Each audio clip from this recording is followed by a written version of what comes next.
Hi everyone, my name is Shane Tingol and I'm a student here at Perpetual Manila. But I'm also a 40 years old mom who came back to school after 22 years. Standing here today is something I never thought imagine I'd be doing at this point of my life. But I made a choice to return because I wanted to show my child that it's never too late to grow, to learn, and to make a difference. One of the topics that really opened my eyes since coming back to school is something we don't always think about. Plastic. It's everywhere. In our food packaging, our shopping bags, our water bottles, even in our toys and clothes. We use it every day without much thought.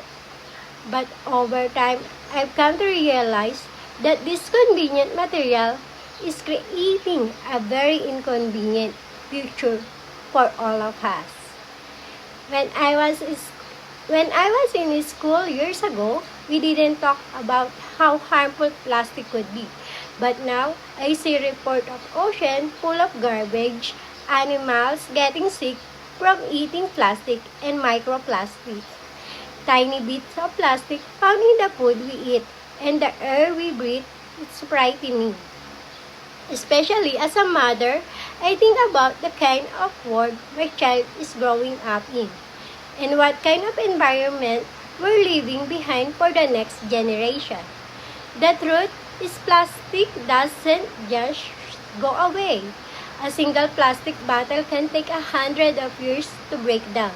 That means most of the plastic we've ever used is still sitting somewhere, on land, in water, or floating around as waste. But here's the good news. We can still make a difference. And we don't have to do something huge. It can be simple. Start bringing reusable bags. Carry a water bottle instead of buying plastic one. Think twice before buying something wrapped in a layer of packaging. If you're a parent like me, involve your kids.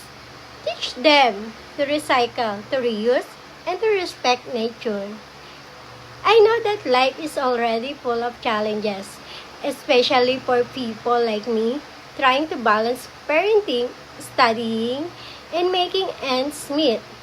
But I believe change doesn't have to be perfect. It just have to start. If each of us does a little